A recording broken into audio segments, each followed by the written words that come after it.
Imagine dedicar cada segundo e cada centavo da sua vida para chegar à Fórmula 1. Alguns pilotos até colocam o futuro de suas famílias em risco, e mesmo assim, muitos não conseguiram. No entanto, quando você é Lance Stroll e seu pai paga mais de 300 milhões de dólares para ter acesso a simuladores de última geração, fabricando peças ilegais e comprando sua equipe, você evita todo esse sacrifício. Agora imagine ter todos esses privilégios e ainda assim ter a ousadia de dizer isso sobre o sistema da superlicença. O sistema está, você sabe, para manter fora aqueles que não merecem estar lá, evitando que comprem seu caminho em categorias inferiores e cheguem à Fórmula 1. É irônico ele criticar pilotos que compram vaga nas categorias inferiores, quando ele foi o piloto com mais facilidades em toda a história da Fórmula 1, como quando proibiram colegas de equipe de competir com ele. Mas isso não foi tudo, e essa história cheia de irresponsabilidades, trapaças e injustiças começa em 2014. Lance Stroll iniciou a carreira em monopostos ao ingressar no campeonato italiano de Fórmula 4 pela Prema Power Team, uma das equipes mais destacadas nas categorias de base, reconhecida por oferecer aos seus pilotos grandes oportunidades de conquistar títulos. Agora talvez você se pergunte, se a Prema era tão boa, por que ofereceram o assento para Stroll?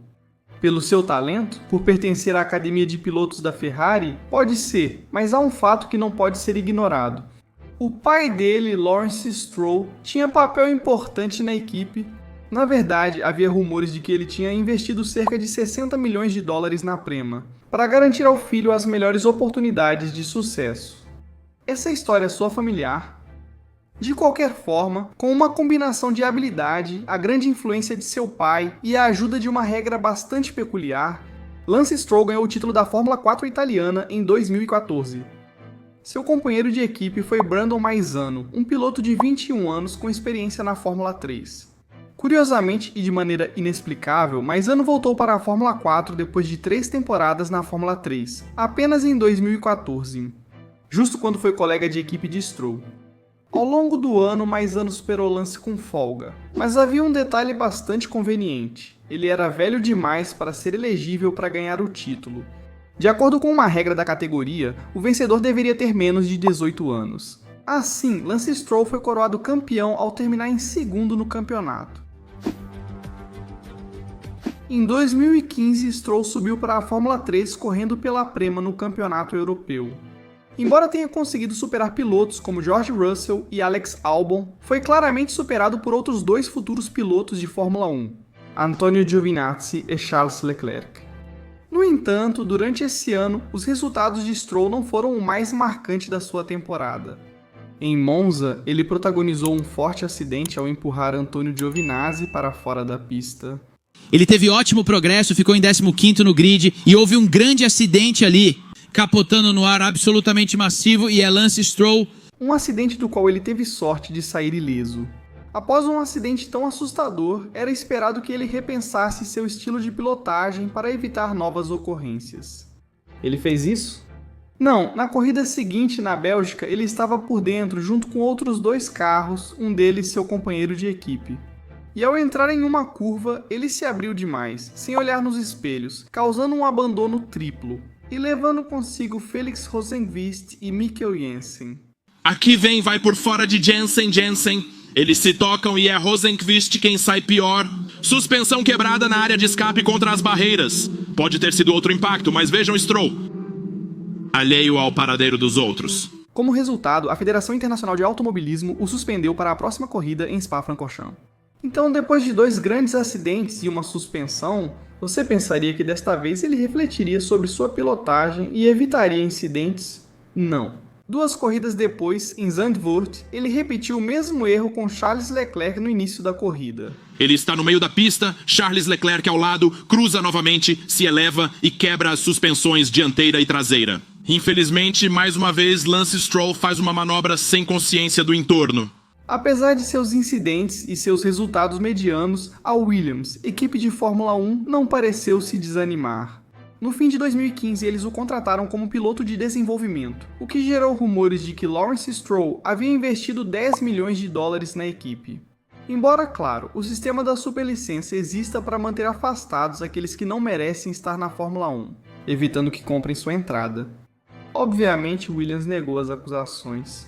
Já a Prema não se importou com seu desempenho e renovou o contrato para 2016. No entanto, o ano seguinte marcaria uma mudança drástica em sua carreira. Mas antes, se você está gostando do vídeo, inscreva-se. 2016 deveria ser o ano em que Lance Stroll começaria a obter resultados excepcionais, e tanto a equipe quanto seu pai se certificaram disso. Naquele ano, Stroll se consagrou campeão do Campeonato Europeu de Fórmula 3, o que, à primeira vista, soa muito impressionante. Ele ganhou o campeonato com 14 vitórias em 30 corridas, o que lhe permitiu pular a Fórmula 2 e ir diretamente para a Fórmula 1 em 2017. No entanto, embora à primeira vista pareça impressionante, a realidade é bem diferente e é aqui que as coisas ficam realmente interessantes. A Fórmula 3 é uma Spec Series, o que significa que todas as equipes usam os mesmos chassis, motores e pneus. Em teoria, isso garante igualdade de condições para todos os competidores, mas quando você tem o poder aquisitivo de Lawrence Stroll, você não segue as mesmas regras. Segundo o site Automotor On Sport, o pai de Lance comprou toda a equipe Prema e também adquiriu um simulador de última tecnologia, especificamente para que seu filho praticasse com a equipe Williams. Em outras palavras, assim como na Aston Martin anos depois, Lawrence Stroll comprou uma equipe inteira e deu ao seu filho acesso a um simulador que nenhum outro piloto tinha. Assim, ele deu ao filho vantagem em uma categoria que, em teoria, deveria ser igual para todos. Mas isso não é tudo. No sandboard, Stroll foi desclassificado da classificação por irregularidade na suspensão, perdendo 2 pole positions. Os comissários consideraram seu carro ilegal e, portanto, seus tempos foram anulados para ambas as corridas. Lance Stroll na parte de trás do grupo. Se supostamente todos os carros são iguais, como é possível que apenas um tenha uma irregularidade na suspensão? De qualquer forma, todos os carros deveriam ter tido a mesma irregularidade, certo? Não. Segundo a Autosport, a equipe Prema declarou que as peças ilegais supostamente desenvolvidas por Williams não mudaram o desempenho de Stroll na classificação.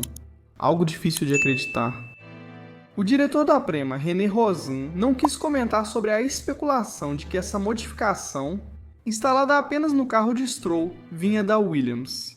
Fontes confiáveis disseram que a Prema desenvolvia seu próprio projeto na fábrica de Fórmula 1 e que havia um membro da equipe da Williams em sandboard. Até este ponto, vimos como o pai de Stroll comprou toda a equipe de Fórmula 3 para ele, lhe proporcionou um simulador de última geração exclusivo, colaborou em segredo com uma equipe de Fórmula 1 para criar peças ilegais só para o carro do filho. E por mais incrível que pareça, o mais escandaloso é o que vem a seguir, a controvérsia das ordens de equipe. Na primeira corrida da temporada na França, Lance Stroll estava na pole position, com seu companheiro de equipe Nick Cassidy em segundo lugar. No início da corrida, Cassidy ultrapassou Stroll e assumiu a liderança, mas manteve a posição por apenas uma volta. No início da segunda volta, Cassidy diminuiu na reta principal para Stroll ultrapassá-lo, deixando evidente o que estava acontecendo. E agora a mudança de liderança, Lance Stroll simplesmente ultrapassa seu companheiro Nick Cassidy pela liderança. Que desculpa pode haver para usar ordens de equipe na segunda volta da primeira corrida da temporada? Isso deixou claro que Stroll não tinha apenas vantagens em relação ao equipamento, mas também era protegido pela equipe e por seu pai para garantir que não falhasse. Um jovem, George Russell, que também competia nessa série, expressou sua frustração. Em uma entrevista à Autosport, Russell disse: "Sinto pena do Nick. Ceder a posição para Lance logo na primeira volta prejudica o campeonato. Ele ficou atrás do Lance na corrida, e é ruim se o campeonato continuar assim. A Ritec não me protege como a Prema faz com o Lance. É uma pena que você não consiga chegar a lugar nenhum nesse esporte sem pagar por isso. Concorda com Russell? Inscreva-se." Stroll conquistou com folga o Campeonato Europeu de Fórmula 3 de 2016, graças ao fato de seu pai ter criado uma situação onde era quase impossível ele falhar. Apesar disso, Stroll falhou em mais da metade das vezes, vencendo apenas 14 das 30 corridas daquele ano. Depois ele comentou em entrevistas sobre pilotos que compram vaga nas categorias de base, quando o pai comprou uma equipe de Fórmula 3 para ele e impediu os colegas de competirem com ele. Ele lhe deu um simulador exclusivo e trabalhou secretamente com uma equipe de Fórmula 1 para criar peças ilegais para seu carro. Ignorar tudo isso como se nunca tivesse acontecido e fazer essas declarações é o mais alto nível de hipocrisia. E depois de tudo isso, seria lógico pensar que ainda faltariam alguns anos para que a Fórmula 1 chegasse, certo? Não, apenas alguns meses depois de conquistar o título foi divulgado que Lance Stroll daria o salto direto para a Fórmula 1. Como piloto em tempo integral sem precisar passar pela Fórmula 2. E vocês não vão adivinhar qual foi a equipe que o contratou, Ferra? Não!